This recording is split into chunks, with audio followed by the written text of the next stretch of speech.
AX2, Athlean Extreme. A few weeks ago, I reviewed Athlean-X's flagship program, AX1. I feel that I gave AX1 a fair shake. It was a 4 out of 10 rating, which admittedly failing grade by academic standards, but I stand by my overall conclusion that if you're a fit person who likes boot camp style training, it's an okay fit, but it's definitely not for beginners like the marketing suggested, and it is still advertised as such, which remains my biggest ding against the program. So now we're moving on to AX2, AX Extreme, Athlean Extreme, because the X didn't originally stand for extreme, I guess. I guess it just stands for X. What's with weird rich people on the letter X? It's marketed as the next level from AX1, so no more beginner baiting here at least. In fact, it makes a big point of comparing itself to P90X on the marketing page with a side-by-side comparison. And some of those comparisons I will grant favorably to AX, such as shorter and fewer workouts per week, since for most people that's really all you need anyway. I don't want to make mean reviews just for the lulz. That's not the type of creator I'm trying to be. But I have a public service to provide here, and I think this one's going to get kind of long. And I would like you to watch the whole thing, so I will incorporate some lulz if that's what it takes. So the final grade I'm giving this is 2.5 out of 10. This program is bad, and I mean really, really bad. Like, I try to be fair as I can doing these reviews, and I conceded that AX1 had some merits. There is no redeeming quality whatsoever to AX2. Nobody should buy this thing for any reason, under any circumstances, within any population group, in any realm of reality, in any of the infinite multiverses. I don't think anybody would benefit from running AX2. One of the worst aspects of the fitness industry is a reliance on gimmicks to dazzle people into believing that what they are receiving is cutting edge. This is the stuff that your trainer doesn't want you to know about. This is the stuff that those fools on YouTube can barely even conceive with their tiny little pea brains. It's like all of Jeff's worst instincts were on overdrive when he prepared this program. He claims that this is athlete training, but real athletes do not train this way, at least not ones that haven't been suckered into a charlatan like Joel Seedman or something like that. If you want to see what real athletic training on YouTube looks like, go to Garage Strength. That is a much more authentic depiction of what athletes do. And what do? They do barbell, compound lifts, squats, bench presses, deadlifts, power cleans, full cleans, snatches. These big, explosive, powerful movements where you're moving heavy-ass loads. Now, I get that AX2 is marketing itself as a home program where you only need a bench, dumbbells, tubing, and like an exercise ball. So I will keep that in mind here. But even with that in mind, the programming makes no sense. The marketing page is also an embarrassing train wreck. Why am I seeing the 3 body types? Those have been absolutely debunked. There's no such thing as an endomorph, ectomorph, mesomorph as far as actual biological changes to how your eating and your training should look. And how the hell can a cookie cutter meal plan include nutrigenomics, which is a field of study that very specifically accounts for individual genes? It's like they're just including complex words to sound like there's more thought going into it than there actually is. Okay, I'm gonna try to calm down a little bit here. For effectiveness, I give it a 0.5 point out of 2. The program has a lot in common with its predecessor, AX1, except one change is worth remarking on. The phases that used to be 4 weeks in duration are now 1. Now, it's still a 12-week program, so you have 12 distinct... Why am I holding up 3 fingers? You have 12 distinct phases over the course of 12 weeks. So each phase, where you are focusing on a completely different style of training, is 1 week long. Now, the way that AX programs are generally structured is that you have a phase that ends in a challenge, which is a scored workout where you either pass and move forward or fail and are expected to repeat the phase to improve your results the next time you attempt it. Now, in something like AX1, there's a certain sense to it since the phase is a full month of training, so you can reasonably expect some adaptations between the first attempt and the second attempt. No athlete in the history of humankind has made meaningful fitness adaptations in 1 week of training.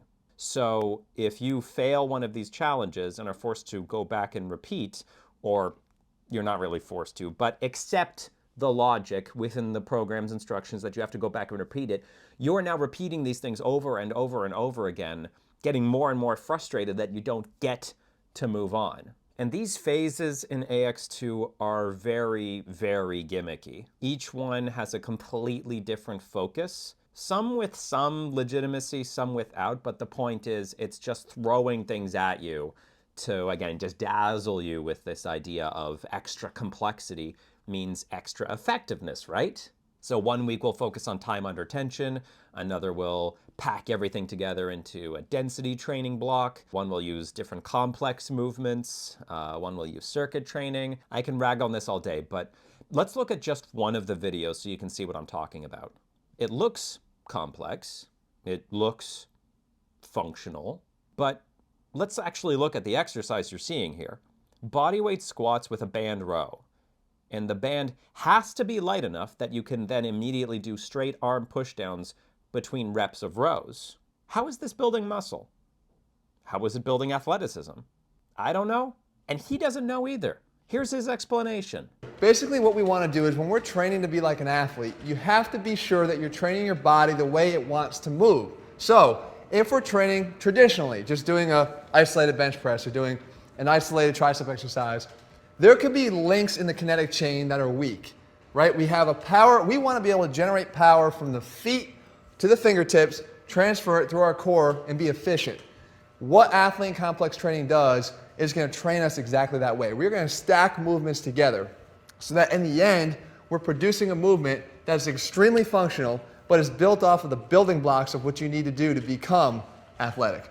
Much like AX1, it's not impossible to see some kind of gains through this program, but it'll be almost impossible to tell. There's no real way to track performance because every single workout is completely unique. They're not even training similar properties. They're training different tension curves. You're putting bands on dumbbells to do curls that just feel like they're different.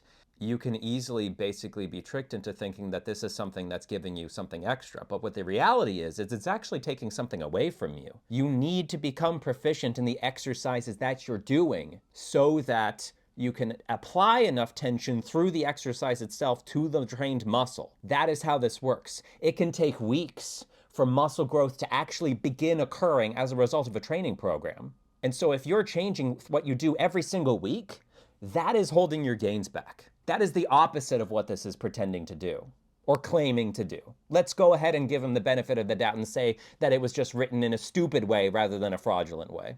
Oh, I told myself I would be nicer about this, but, fuck it. On usability, same thing, 0.5 point out of 2. This program advertises with pride that it features over 200 exercises. That is an insane thing to brag about. That is a confession, not a brag.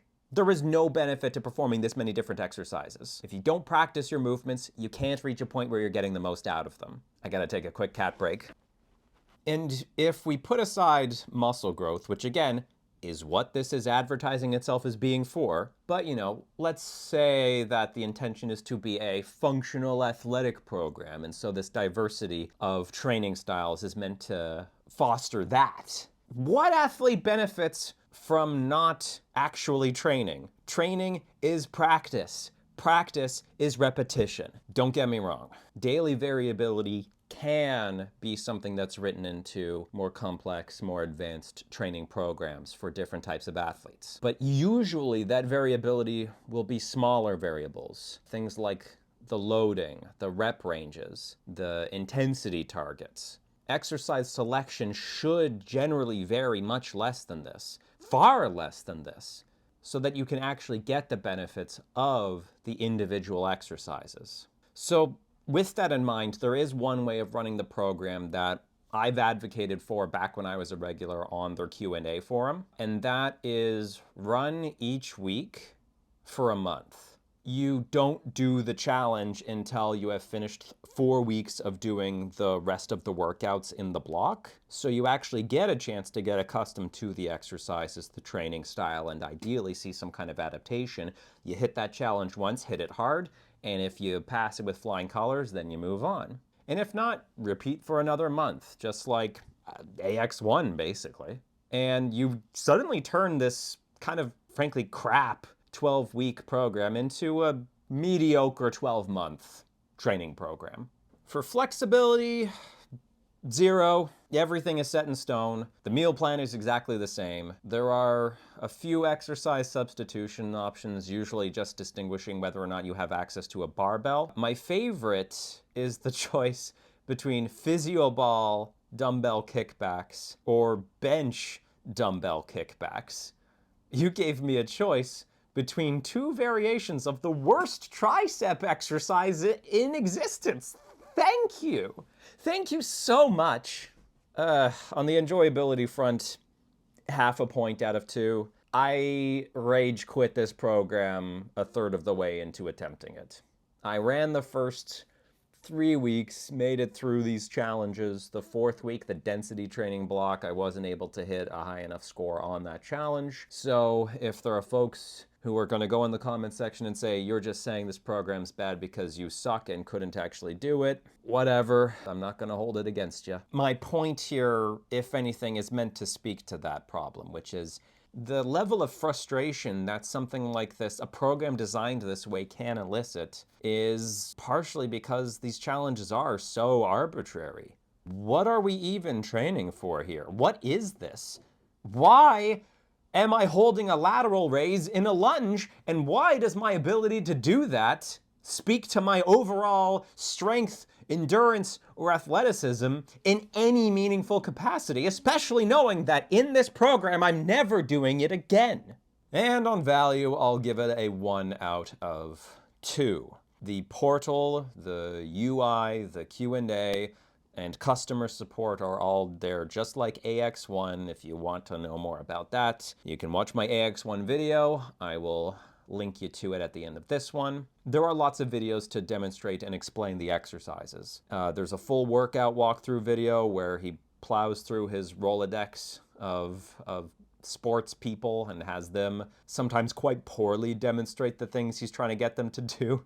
There's a couple of moments in here that really could have used a second take. Speaking of which, even his own demo videos could have used like 1 more take or 1 more cut to look just that touch more professional. Fucking you want to game video? Welcome back, Athlean-X 5. But since we're here, I'm going to use this part to knock the way that Cavalier uses the word science. Because the weekly phase explanation videos are framed as a way of explaining the science of the phase, of this week's sort of gimmick, and presenting it to the user. I kid you not, one of his phase explanation videos, the one for the density training phase, explains that when he was a teenager, he had to rush a workout because the family was in a hurry to leave, and he was way more sore than usual after doing that. That's the science of the density training, is that one time he did his workout really quickly with less rest. Not even addressing the understanding of novel stimulus as a factor in delayed onset muscle soreness. This shit is embarrassing. It's shocking to me that, the better part of a decade later, maybe more, this program is still on the website for sale, completely unedited. This is insane. Cavalier does employ a very demonstrably strong knowledge base of anatomy and physiology. And people who are defending him do tend to jump straight to that point. And it is a valid point. He does understand physiology and anatomy quite well. But this program was not designed using exercise science. A lot of the concepts that are presented here are either pseudoscientific or, a better way of putting it, pure bro science. So these are not scientific principles that are being employed here. These are gimmicks. They are there to sell a program on its uniqueness, because selling basic ass training would probably, in his mind, not be as profitable. I can't speak to his inner narrative. I can't speak to the way that he looks at things. But the man is a certified strength and conditioning coach with the NSCA, so I do understand a little bit about the knowledge base that he is drawing from. And this shit, it's not in there at all. This gimmicky shit that you don't see anywhere else, there's a reason you don't see it anywhere else. All this is going to do is hold your progress back. Stay the fuck away. So I brought up AX1 a lot as a point of comparison here. If you want to see what I'm talking about, check out my review for that. It should be showing up on screen now. Thank you for watching. Please subscribe if you haven't already. And using some program besides this one, go get friggin' strong.